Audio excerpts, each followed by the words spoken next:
Oh my god.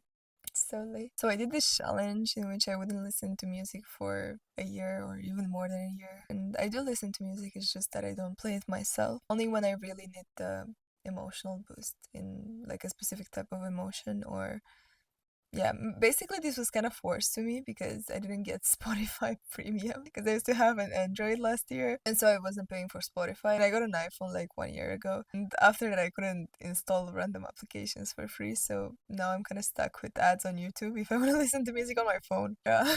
Yeah. It's bad. With this challenge I realized that the music you're listening to shapes who you are so much and who you're gonna become so much too. It shapes your mood, it shapes the way you see life, it shapes the way you act, it shapes your body language, it shapes the way you talk to people, it shapes literally everything about you because it's a neural input. You're inputting a lot of things into your brain that are a vibe, that are a feeling, that are something that you give off to. And if you listen to a certain genre of music all the time, you're gonna become that genre of music very soon after. And so if you start listening to a lot of sad songs or a lot of depressing songs, then you're gonna become a person that sees life through that lens. The lyrics, the tone, the mood, everything. If you keep looping the same phrases, like they're never gonna love me back or I'm paralyzed or other songs that are very, very popular and that are also not that empowering, then your default might end up being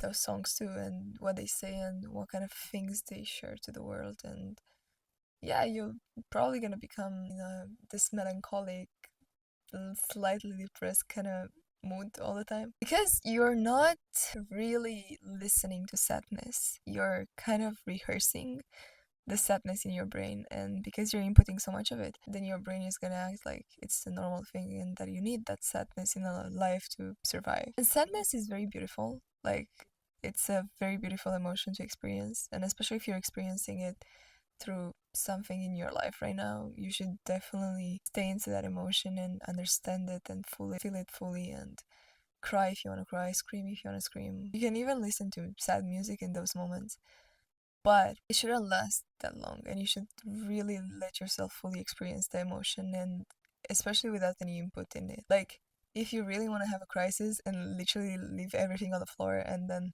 go away like a new person, then you don't need any input in that moment. By input I mean also people, because by having people there you will act differently. By having music there you will also act differently. By having every single other input around you there, you will act differently than if you were just by yourself in your room, just crying or screaming or having a crisis. But outside of those moments where you are meant to be sad by the universe and the world and the experiences that you have, you should not be sad all the time. And sadness should not last more than a few days or, okay, let's say a week if something very bad happened. I don't want to put a time on it, honestly, because I think that's very toxic, but it should not last forever, definitely, and it should not last for a very extended period of time. You should have a very diverse range of emotions and in your experiences. But if you wake up every day and listen to something kind of mad, kind of sad, kind of melancholic,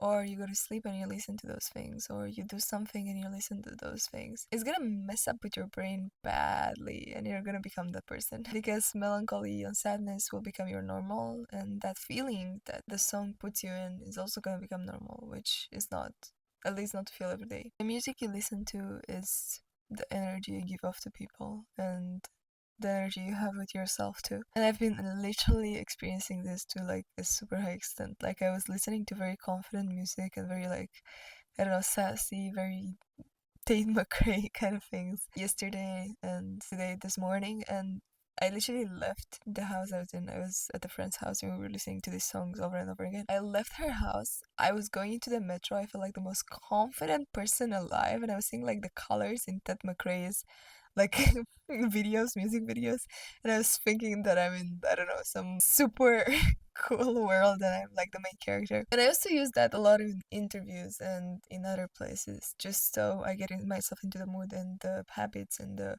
feeling of the person that get an interview that would make a good impression to those people and stuff like that. But if you listen to sad songs, and I used to listen to a lot of sad songs before, the energy I give off to people is like the melancholic, calm, and then a little sad and mysterious kind of thing, which is nice, but also not fully.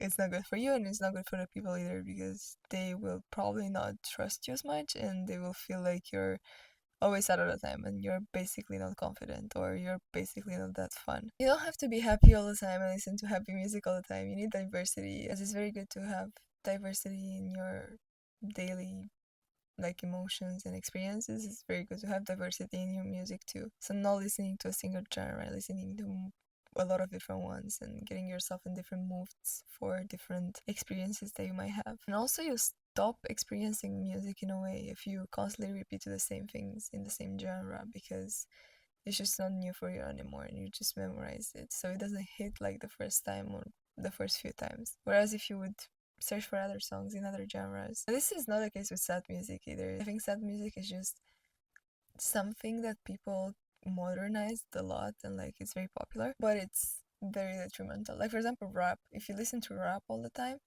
that will also put you in an interesting mood. And same with like confident. Maybe you'll become a narcissist if you only listen to pop confident music and stuff like that. So yeah, I wanted to say that your taste in music and what you listen to every day is basically a mirror into your emotions and into your vibe. So you can curate that music to be matching with the vibe that you want to have in your daily life, or the one that you want to have in your life with yourself, compared to like the kind of vibe you want to have with like the people around you. So every day when you play a playlist, you should ask yourself, rather than what do I want to listen to, what do I feel in the mood for, ask yourself, what do I want to be like? Do I want to be sour?